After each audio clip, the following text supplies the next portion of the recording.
You know, traditional business wisdom always says, stick to your knitting. Focus on what you do best. Right. That's the classic advice. But for some of the biggest brands out there, the real growth, it isn't actually happening with their core product anymore. It's happening kind of on the periphery. Yeah, at the edges of their ecosystem, that's what we're seeing. So today we're diving into this really provocative idea that modern growth actually explodes at these edges. That's exactly it. We're exploring how companies that, look like a coffee shop or maybe an airline are actually running these huge multi-billion-dollar banks or media empires on the side. Right.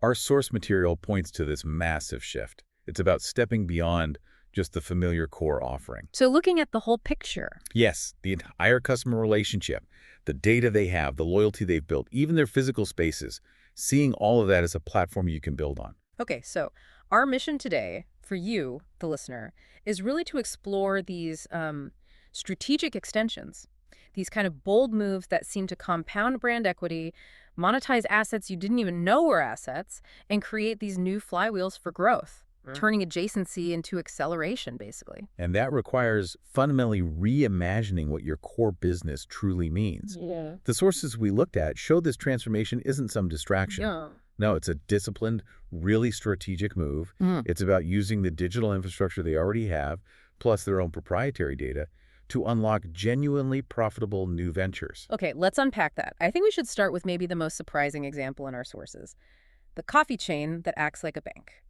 Yes, Starbucks. Exactly. Starbucks, the coffee company that, for all intents and purposes, functions like a zero-interest financial institution. It really is a financial masterstroke when you break it down.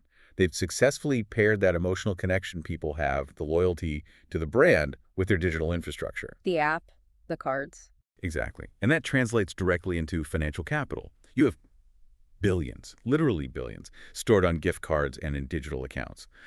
Starbucks effectively operates like a bank, but crucially, without all the usual regulatory burdens. And I read they actually hold more customer cash in those accounts than many regional banks do, which is wild. It is wild. But let me ask you this. Why is that cash seen as an operational asset? Isn't it technically just deferred revenue, money they still owe the customer in coffee or whatever? Well, yes and no. That's the nuance, right? Yeah. While it is technically deferred revenue, this huge pool of stored value acts as incredibly reliable liquidity for them. Okay. Think of it like a massive zero-interest revolving credit line. Yeah. And it's powered entirely by customer loyalty and their digital system. So it gives them instant cash. Instant cash for operations, yeah. It allows for huge financial flexibility, lets them scale rapidly, all without taking out expensive traditional loans. It's quite brilliant. And we see a similar kind of financialization model, maybe even more mature, up in the skies, right, with airlines. Absolutely. Frequent flyer programs, things like Delta's Sky Miles or United's Mileage Plus, they started as simple perks. Get you to fly more with them. Exactly. But now, they've matured into these standalone profit engines. They've essentially turned loyalty points into a tradable, fully monetizable currency. How does that work? What's the actual mechanism? They're pretty simple but incredibly powerful.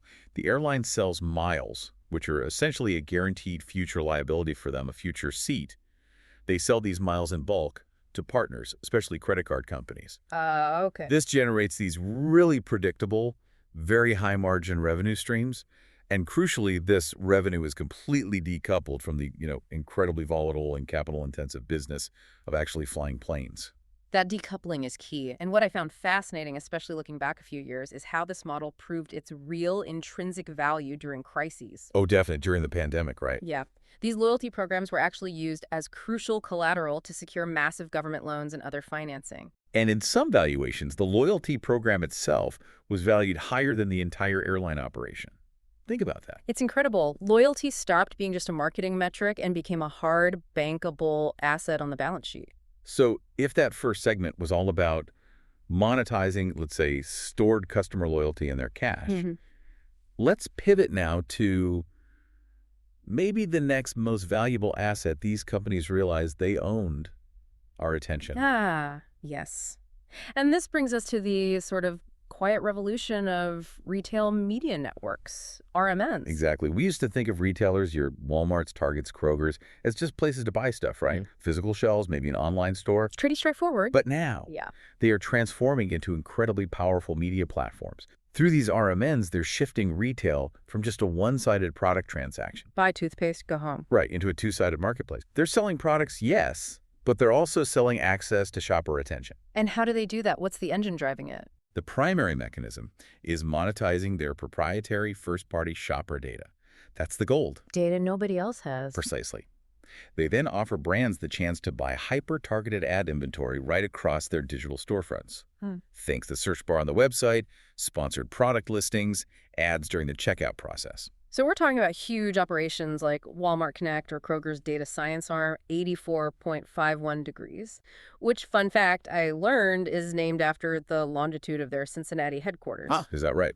Okay, well, these platforms give advertisers access to actual purchase data, purchase intent data, that, frankly, none of the other big digital ad giants can really offer at that scale and granularity. And the numbers are just massive. Retail media globally is projected to blow past $100 billion by 2026. It's huge. It puts them in direct competition with the Googles and Metas of the world. But here's the crucial financial bit I want to understand. Why is this revenue stream so transformative for a retailer? You mentioned it's nearly pure margin profit. Why is that? What costs are they avoiding compared to, say, Google? That's the absolute key difference. Traditional digital media platforms have enormous costs. Right. Infrastructure, content moderation, sometimes even content creation, huge sales teams. Yep. Retail media networks, though, they're basically just monetizing data and digital shelf space on infrastructure they already own and operate for their core business, their website, their app, maybe digital screens in stores. So the incremental cost is tiny. Minimal. There's no new inventory risk like selling physical goods, no extra logistics costs. The data is generated automatically through their primary retail operations. So it's incredibly high-velocity revenue that drops almost straight to the bottom line. A pure margin, almost. That model of recurring, predictable, high-margin revenue, that also sounds a lot like Amazon Prime, doesn't it? Absolutely. Prime is the perfect example of subscription as strategy. It's not just a loyalty perk for free shipping. No, it's way more than that. It's a multi-billion-dollar recurring revenue engine. They have, what, over 200 million global members now, paying year after year. So what's the strategic financial purpose there, beyond just the subscription fee itself? Well, that fee delivers incredibly predictable cash flow, which any CFO loves for long-term planning. But more than that, Prime membership demonstrably increases how much customers spend across the entire Amazon ecosystem. Right, you want to get value out of the fee. Exactly. And this reliable funding stream, this predictable cash, is what helps finance Amazon's enormous scale, their logistics, their warehouses, and it allows them to constantly experiment and fund emerging verticals. Famously, AWS in its early days was heavily supported by the core retail cash flow, including Prime. So subscriptions become financial instruments, financial fuel. Precisely. Financial fuel for growth and innovation. Okay, so we've covered loyalty being turned into capital, attention becoming pure margin revenue. Now we get to the third and maybe the biggest hidden treasure chest, data itself. The new oil, as they say. Right, and our sources really stress that if data is the new oil, most big companies are basically sitting on massive, unrefined reserves. They haven't figured out how to drill effectively yet. That's a great analogy. The future, it seems, requires commercializing that data responsibly, of course, but turning operational insights that are just sitting there into entirely new, often recurring revenue streams. And this isn't just one single thing, right? Data monetization can look very different depending on the data. Oh, absolutely. It's highly varied. And to show that breadth, we can actually look at some really interesting examples from the Microsoft for Startups Pegasus portfolio. This is a collection of ventures laser-focused on helping enterprises turn their existing data into new revenue. What's interesting about these examples... What's compelling is how they target types of data that most companies completely overlook or just see as a cost center. Okay, like what? Let's maybe focus on the two biggest categories of this overlooked data. First, I'm thinking about all the data generated by just physical operations. Buildings, factories, warehouses. They're full of sensors, systems, but often totally disconnected. Exactly. That's a huge untapped area. You have companies like Worlds.io. They're enabling what they call operational intelligence through creating digital twins of massive physical environments. Digital twins, like a virtual copy. Yeah, a live dynamic virtual copy of a store or a factory floor or a distribution center. This turns the real-world operations, how things move, how space is used, energy consumption, into live, analyzable data streams. And that data is valuable. Highly valuable. It can be sold as intelligence about efficiency, resource use, safety, spatial dynamics, insights that other companies in their industry would pay for. Okay, that makes sense. And similar to that. Well, another one, Mapped.com, focuses specifically on all that messy IoT and building system data. They offer a kind of universal data layer, like a translator, to connect and normalize data from all the disparate sensors and systems in a building or across a portfolio of properties. So they clean it up and standardize it. Right. Which helps the enterprise first understand and then potentially monetize all these underutilized physical and digital assets hidden within their existing infrastructure. They turn this chaotic, localized data problem into a standardized, potentially sellable asset. Fascinating. Okay, what's the second big category of overlooked data? I'd say it's the internal data, often unstructured data, Yeah. that just sits dormant inside a company. Think about vast libraries of marketing content, images, videos, or even the performance metrics your own engineering team generates day to day. You can monetize that. It's amazing when you think about it. Take Coactive, for instance. They've built tech that transforms unstructured media, all those billions of images, videos, audio clips a brand might own, into actionable, searchable signals. Signals for what? For things like personalization, for deeper analytics about customer engagement with content.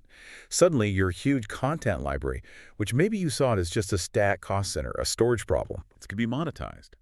Maybe through generating new insights for product development, or through enabling hyper-specific advertising partnerships based on visual content analysis. Wow, okay. And internal operational data, like engineering metrics. How on earth do you monetize that? This one is perhaps the most surprising. Huh. There are companies like Pharos AI that specialize in centralizing engineering data. Things like software delivery metrics, code deployment frequency, development cycle times, even connecting it back to costs. Stuff usually only the CTO cares about, maybe. Perhaps. But they turn this complex operational data into clear ROI analytics. These essentially translate the intricacies of software delivery into financial intelligence. And the value is? The value is showing leadership exactly how technical decisions and team performance impact the bottom line. This kind of analysis can then be benchmarked or even offered as an insight service to other non-competing companies. You're turning internal efficiency metrics into external financial intelligence. Okay, the sources seem crystal clear on this point then. Monetizing your data, whatever form it takes, isn't just some, side project for the IT department. Not at all. It's becoming a strategic mandate. It's about turning these hidden operational layers, these data exhaust pipes, into reliable, often recurring revenue streams. So what's the common thread here? We've talked about Starbucks, the bank, the pure margin machine of retail media, commercializing internal engineering data. What ties it all together? I think it's a really profound shift in mindset at the leadership level. How so? These companies, the ones doing this successfully, they don't treat diversification as a dangerous distraction from the core. Which is the old way of thinking. Right. Instead, they treat adjacency as acceleration. They're becoming ecosystem thinkers. They're looking beyond just their single product line to build these interconnected flywheels of value. So the core business definition is changing. Exactly. The core business, therefore, isn't just the thing you sell, the cup of coffee, the flight ticket, the groceries. It's the entire platform you manage to build around your customers. A platform built on your proprietary data, the attention you command, and crucially, the trust you've earned with those customers over time. And leveraging those hidden assets, that loyalty, that data, that attention, that's the key to unlocking the next really big growth engine. That seems to be the pattern, yes. And interestingly, sometimes the best way to unlock this potential isn't by just looking harder internally. No. Where do you look? You look externally. And this leads us to a really specific kind of actionable insight that came up. The concept of holding an outside-in innovation session. Outside in, what does that mean? It means intentionally convening your internal business leaders with external startup founders. Specifically, founders from these agile, super data-fluent ventures we've been discussing. Why bring them in? Well, the goal isn't just incremental optimization of what you already sell. It's about bringing in people, founders, who have likely already solved a specific adjacent challenge, like how to monetize complex data responsibly or how to automate intelligence gathering from physical spaces, maybe for a different industry entirely. Ah, so you get cross-pollination. Exactly. It sparks this powerful cross-pollination of ideas. It helps you see the hidden opportunities that are often hiding in plain sight right within your existing infrastructure or data streams, but maybe you needed that outside perspective to recognize them. Okay, that makes a lot of sense. So we've covered a pretty massive shift today, haven't we? From, Starbucks basically running a zero-interest financial institution. To retailers generating nearly pure margin profit by turning themselves into these sophisticated, data-driven media platforms. Yeah. The ultimate takeaway, I think, for anyone listening is this. If your business possesses genuine customer trust, if you have proprietary data, and if you've built some kind of digital infrastructure, Then you likely have assets that extend far, far beyond whatever your core product is sitting on the shelf. precisely. You don't just have a product, you potentially have a platform for entirely new revenue streams that can lead to genuine business acceleration, not just, keeping the lights on. So the final provocative thought, the ultimate question maybe, that the source material leaves us with for you, the listener, to really consider is, What hidden assets are you currently underutilizing in your own business or organization? And, more importantly, how might leveraging those assets fund your next horizon of growth?